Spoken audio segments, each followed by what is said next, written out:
আসসালামু আলাইকুম রহমতুল্লাহি ওবরকাতুহু। সম্মানিত দর্শক, মধ্যপ্রাচ্যের যে প্রলয়ঙ্কারী যুদ্ধ,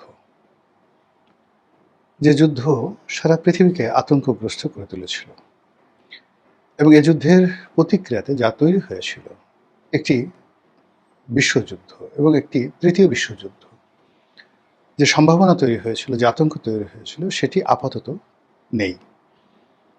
আমেরিকা এবং ইরান একটি ঐতিহাসিক চুক্তি স্বাক্ষর করেছে, সমঝোতামূলক যুদ্ধ বন্ধের চুক্তি, পার্মানেন্ট চুক্তির কয়েকটি ধাপ আছে। প্রাথমিক ধাপটি শুরু হয়ে গেছে সঙ্গে সঙ্গে। তো এই যে পৃথিবী একটা ভয়াবহ যুদ্ধ থেকে রক্ষা পেল, আল্লাহ আমাদের সহযোগিতা করলেন, পৃথিবীবাসীকে রক্ষা করলেন, এবং এর ফলে বাংলাদেশের মতো দরিদ্র রাষ্ট্র তারা বেঁচে গেল। আমাদের ফুয়েল ক্রাইসিস, মধ্যপ্রাচ্যে আমাদের শ্রমিক সংকট, শ্রমিক পাঠানো, আমাদের এক্সপোর্ট, আমেরিকার ইকোনমি ধসে পড়ার কারণে আমাদের এক্সপোর্ট যেভাবে ধ্বংস হয়ে যাচ্ছিল, সেই জায়গা থেকে আমরা আবার রিগেইন করতে যাচ্ছি। বাংলাদেশ খুব দ্রুত নতুন কর্মসংস্থান শুরু হবে। ইরান পুনর্গঠন করা থেকে শুরু করে মধ্যপ্রাচ্য পুনর্গঠনে প্রচুর পরিমাণ শ্রমিক দরকার হবে, এবং আমাদের সেখানে অ্যাটলিস্ট নতুন করে আরও 20 থেকে 25 লাখ লোকের কর্মসংস্থান হবে। অন্যদিকে আমেরিকাও এখন আর আগের মতো দাম্ভিকতা দেখাবে না, তারা লিবারেল হবে, অনেক বেশি লিবারেল হবে। তাদের বায়াররা, তাদের সবাই, তাদের অ্যাডমিনিস্ট্রেশন সেই লিবারেল একটা অবস্থার মধ্যে আমেরিকার সঙ্গে আমাদের যে কোঅপারেশন, ব্যবসা বাণিজ্য, সেটা বাড়তে থাকবে, এটা মনে হচ্ছে। আর মনে হওয়ার কারণে সবার আগে মহান আল্লাহ রাব্বুল আলামিনের কাছে শুকর গুজার করছি, বলছি আলহামদুলিল্লাহ, রব্বানা লাকাল হামদ হামদান কাসিরান তয়্যিবান মুবারাকান ফিহি। দোয়া করছি, আল্লাহ তুমি এই পৃথিবীকে রক্ষা করো, এই পৃথিবীকে রক্ষা করো, মুসলমানদেরকে রক্ষা করো, পৃথিবীর সমস্ত বিশ্বাসী, সে যে ধর্মের হোক, আল্লাহ তুমি তাদেরকে রক্ষা করো। এই পৃথিবীর যত ভালো মানুষ যারা হয়তো হেদায়েতের পথে আছে, আল্লাহ তুমি তাদেরকে রক্ষা করো, এবং একটা যুদ্ধ মুক্ত পৃথিবী দাও আমাদেরকে, আমাদের যে জেনারেশন, আমাদের পরবর্তী জেনারেশন, আরও কিয়ামত পর্যন্ত যারা থাকবে, আল্লাহ তোমার নাম যারা নেয়, আল্লাহ তুমি তাদেরকে নিরাপদ রাখো, এই দোয়া করছি। এই যুদ্ধ যখন শুরু হলো, পৃথিবীর সব মানুষ যারা ধর্মকর্ম করেন, ইসলাম ধর্মে বিশ্বাসী, তারা মোরললেস শিয়া সুন্নি বিভেদ ভুলে গিয়ে সবাই দোয়া করেছে আমেরিকার জন্য, ইরানের জন্য, এবং ইসরায়েল এবং আমেরিকার জন্য সবাই অভিসম্পাত করেছে। আর যারা ইতিহাস জানেন, তারা সবাই বলেছে এই যুদ্ধে আমেরিকা পরাজিত হবে। এবং যারা এই সমস্ত কথাবার্তা বলেছেন, আমি ক্ষুদ্র মানুষ, কিন্তু তারপর আমি কথাগুলো বলেছি। ইরান নিয়ে আমার যে পড়াশোনা, সেই পড়াশোনাতে যখন ইরানের প্রথম ডাইনেস্টি শুরু হলো, প্রথমত এখানে একটা সভ্যতা তৈরি হয়েছে। আপনারা জানেন যে ব্যাবিলন সভ্যতা, মেসোপটেমিয়া সভ্যতা, আশিরীয় সভ্যতা, এই সভ্যতাগুলো এমন একটা সময় তৈরি হয়েছে যখন আসলে ইতিহাস লেখা হয়নি, তখন থেকে এই সভ্যতাগুলো তৈরি হয়েছে, এবং সেই সভ্যতার সঙ্গে সঙ্গে কন্টেম্পোরারি, ব্যাবিলন, আশিরীয়, এবং যাকে বলা হয় সেমেটিক জাতিগোষ্ঠীর গঠন এবং সভ্যতা, এই সবই কিন্তু ইরান কেন্দ্রিক। এর বাইরে যেমন প্রাচীন যখনই রাজত্ব শুরু হয়েছে, তখন একটা গ্লোবাল, আপার ইজিপ্ট এবং লোয়ার ইজিপ্ট এবং উত্তর আফ্রিকা, লিবিয়া, আবিসিনিয়া, এসব এলাকা নিয়ে ইজিপ্ট মিশরীয় সভ্যতা, আর সিরিয়া, তারপর ইয়ামেন, এরপর ইরাক, এরপর কুয়েত, এরপর পশ্চিম তীর, গাজা, জেরুজালেম, নাবলুস, নুফুত, হাইল, এই পুরো যে একটা রেজিয়ন রয়েছে, এটিকে বলা হয় বালাদে শাম, শাম রাজত্বের অধীনে একটা এলাকা। এবং এখানে পারস্য সাহিত্য, পারস্য কৃষ্টি এবং কালচারের অধীন অনেকগুলো ভাষা তৈরি হয়েছে। তার মধ্যে সেমেটিক ভাষা, হিব্রু ভাষা, ফার্সি ভাষা, আরবি ভাষা। তো এই যে সভ্যতা, সেই সভ্যতা কন্টেম্পোরারি আরেকটি সভ্যতা ছিল, সেটা হলো ইজিপশিয়ান, যাকে বলা সিভিলাইজেশন।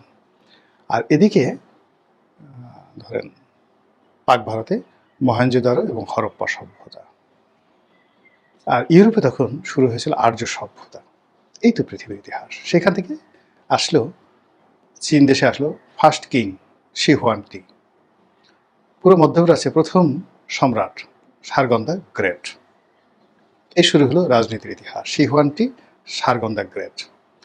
আর ইউরোপে এবং ভারতে ঠিক ওইরকম রাজাদের ইতিহাস গল্প সাহিত্যে পাওয়া যায়, যেটা অডিসি, ইলিয়াড এবং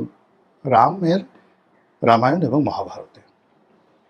কিন্তু ওই সমসাময়িক কালে, অর্থাৎ যখন সারগন দ্য গ্রেট ছিল, শি হুয়ানটি ছিল, ঠিক ওই সময়টাতে ভারতের যে রাজত্ব এবং রাজনীতি, বা ইউরোপের রাজত্ব বা রাজনীতি, তার কোনো লিখিত ইতিহাস নেই, কিন্তু ওদের ইতিহাস আছে।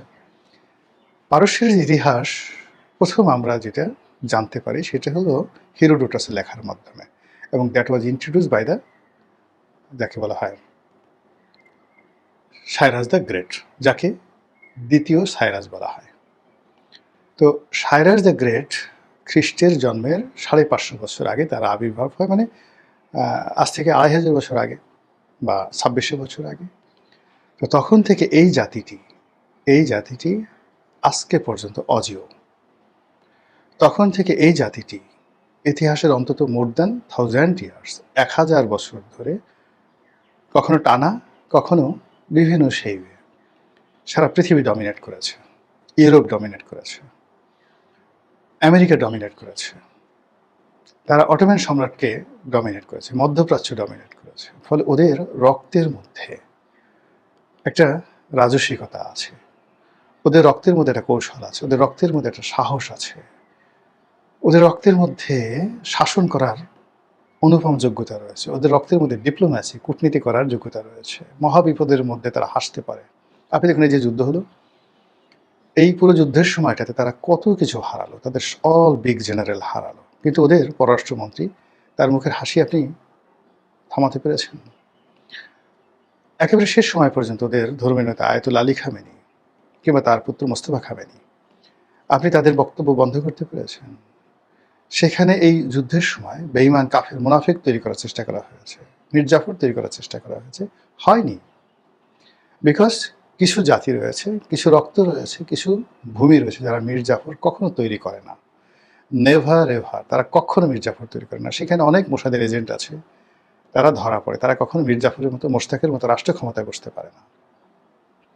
ওখানে যারাই আসে, সেটা আলী, ইভেন রেজা শাহ পাহলভীর মতো লোক যখন আসে, তাদের প্রথম থাকে ইরানিয়ান ডাইনেস্টি, ইরানিয়ান জাতীয়তাবাদ। তো এই জাতিকে আসলে কেউ দাবিয়ে রাখতে পারে না। অন্যদিকে সেই তুলনায় যদি আপনি আমেরিকার ইতিহাস ধরেন, as a student of history, as a student of philosophy, political philosophy, তো সেই দিক থেকে আসলে আমেরিকার যে ইতিহাস, সেই ইতিহাসটা তারা আসলে একটা সুযোগ পেয়ে গেছে, প্রকৃতির একটা সুযোগ। The geography, the world politics, the environment, সব মিলিয়ে তারা একটা সুযোগ পেয়েছে। সেই সুযোগের সদ্ব্যবহার করে তারা এখনো পর্যন্ত লিজেন্ডারি, মানে তাদের সৃষ্টি থেকে এখন পর্যন্ত তাদের নিজের দেশে ওয়াশিংটন তৈরি হয়েছে, তাদের নিজের দেশে John F Kennedy, Abraham Lincoln তৈরি হয়েছে, অনলি ফর দেয়ার টেরিটরি। কিন্তু বাকি দুনিয়ার জন্য উদাহরণ তৈরি করার মতো তাদের একজন সম্রাট দারায়ুস, তাদের একজন সম্রাট জাকশেস, তাদের একজন সম্রাট যাকে বলা হয় সুলেমান দ্য ম্যাগনিফিসেন্ট, তাদের মধ্যে ফ্রান্সের সম্রাট শার্লিমেন, তাদের মধ্যে এলিজাবেথ, প্রথম এলিজাবেথ, এরকম একজন বিশ্ব মানব আমেরিকার ইতিহাসে তৈরি হয়নি, যে কিনা তাদের ভূখণ্ডের বাইরে গিয়ে পৃথিবীর জন্য কিছু একটা করেছেন। কিন্তু আপনি যদি নেপোলিয়নকে ধরেন, জুলিয়াস সিজারকে ধরেন, আপনি যদি হানিবলকে ধরেন, আপনি যদি ওই যে পারস্যের যাদের নাম বললাম তাদের ধরেন, ইবনে মোহাম্মদ রসুল্লাহ সাল্লাহ সাল্লামের জমানাতে, তার জন্মের সময়টাতে যিনি পারস্য সম্রাট ছিলেন, নাওশেরওয়ান, কিংবা পারস্যের অন্যান্য যে সকল মহামানব ছিলেন, তারা শুধুমাত্র পারস্যের জন্য করেনি, দুনিয়ার জন্য করেছেন, সারা ওয়ার্ল্ডের জন্য করেছেন।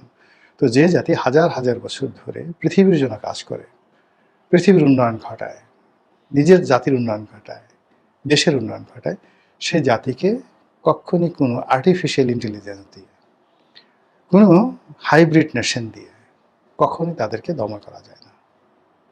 এই আমার ইতিহাসের জ্ঞান, এই জ্ঞান থেকে আমি একেবারে শতভাগ নিশ্চিত ছিলাম যে এখানে ইরান জয়লাভ করবে, ইরান জয়লাভ করেছে, এবং ইরানের উপরে সেই 1979 সন থেকে এখন পর্যন্ত যে মার্কিন যুক্তরাষ্ট্রের স্টিম রোলার চলেছে, যে ক্ষয়ক্ষতি হয়েছে এই যুদ্ধের ফলে, ইরান সব কিছু সুদে আসলে আদায় করে নিয়েছে এবং আগামীতে তার পরাশক্তি হওয়া এবং সব কিছু আদায় করে নেওয়া যে সময়ের বিষয়। এই জাতি আবার ঘুরে দাঁড়িয়েছে। এর থেকে যেটি হয় যে আসলে কখনো কখনো সাহস দেখানোটা মানুষের জন্য ফরজে আইন। কোনো কোনো জাতির জন্য কখনো কখনো যুদ্ধ করাটা তার অস্তিত্বের জন্য প্রয়োজন, কখনো মাথা উঁচু করে দাঁড়াতে হয়। কিন্তু সেইগুলো করার আগে ইরানের মতো বুদ্ধি, যোগ্যতা, প্রজ্ঞা, কৌশল অবলম্বন করতে হয়। তারা 1979 সন থেকে 2025 সন পর্যন্ত ধৈর্য ধারণ করেছে। তারা কন্টিনিউয়াসলি যুদ্ধ করেছে, আমেরিকার মদতে ইরানের সাথে যুদ্ধ করেছে, ইরাকের সাথে যুদ্ধ করেছে, আমেরিকার মদতে তারা যাকে বলা হয় এই সৌদি আরব, কাতার, দুবাই এদের অর্থনৈতিক যুদ্ধ করেছে এদের সঙ্গে। তাদের পাড়া প্রতিবেশী যারা আছে, পার্শ্ববর্তী রাষ্ট্র, সবাইকে তাদের বিরুদ্ধে লেলিয়ে দেওয়া হয়েছে। এই সব কিছুর বিরুদ্ধে আত্মমর্যাদা রেখে, ধৈর্য ধারণ করে, মাথা ঠান্ডা রেখে তারা যে সামরিক প্রযুক্তিতে যেভাবে এগিয়েছে, যেভাবে তাদের বাহিনীকে ইফেক্টিভ করে ফেলেছে, যেভাবে তারা প্রক্সি ওয়ার যুদ্ধ চালানোর জন্য পুরো মধ্যপ্রাচ্য জুড়ে যে শক্তিশালী অনেকগুলো সশস্ত্র গ্রুপ তারা তৈরি করে ফেলেছে, হিজবুল্লাহর মতো প্রতিষ্ঠান তারা তৈরি করে ফেলেছে, হুতিদের মতো প্রতিষ্ঠান তৈরি করে ফেলেছে, হামাসের মতো প্রতিষ্ঠান তারা তৈরি করে ফেলেছে। এরকম আমেরিকা পারেনি। আমেরিকা পারেনি। না পেরে তারা শুধুমাত্র তাদের যে রেগুলার ফোর্স, এই রেগুলার ফোর্স দিয়ে যে যুদ্ধ, এটা 15 দিন চলতে পারে, কিন্তু লং রানে গেরিলা যুদ্ধ করার জন্য আপনার যে বাহিনী লাগে, কনভেনশনাল বাহিনীর বাইরে চলে যেতে হয়। এটা আমরা ভিয়েতনাম যুদ্ধে দেখেছি, এটি আমরা সেই কিউবার যুদ্ধে দেখেছি, অ্যাঙ্গোলার যুদ্ধে দেখেছি। তো সেক্ষেত্রে এই যে কনভেনশনাল যে যুদ্ধ রয়েছে তার বাইরে গিয়ে নন কনভেনশনাল যুদ্ধ চালানোর জন্য যে সক্ষমতা, যেটা ইরান তৈরি করে ফেলেছে, এবং সেটা যদি আমেরিকার তো ভাগ্য ভালো যদি সেই যুদ্ধে তারা যেত, যে দুর্ভোগ দুর্দশায় তারা আফগানিস্তানে পড়েছিল তার সে 100 গুণ দুর্ভোগ দুর্দশা নিয়ে তাদেরকে ইরান থেকে আসতে হতো। আমেরিকাকে আল্লাহ সেভ করেছেন, ইরানকে সেভ করেছেন, বিশ্ববাসীকে সেভ করেছেন। আল্লাহর কাছে প্রার্থনা, আল্লাহ এই যুদ্ধের ফলে ওদের যা ক্ষয়ক্ষতি হয়েছে এগুলো কাটিয়ে দিন। আর তার সঙ্গে সঙ্গে আমাদের ক্ষতি হয়েছে, ইউক্রেনের যুদ্ধ এবং আমেরিকার যুদ্ধ আমাদের অনেক সর্বনাশ করে ফেলেছে, আমাদের ব্যবসা বাণিজ্যের 12টা বেজে গেছে।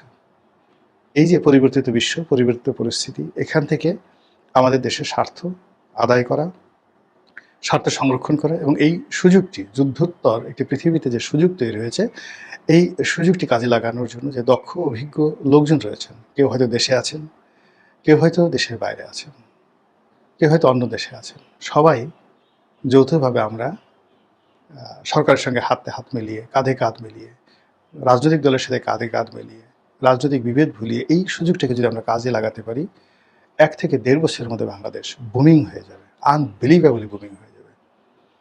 আল্লাহ আমাদের সবাইকে হেদায়েত দান করুন, হেফাজত করুন। আসসালামু আলাইকুম ওয়া রাহমাতুল্লাহি ওয়া বারাকাতুহু।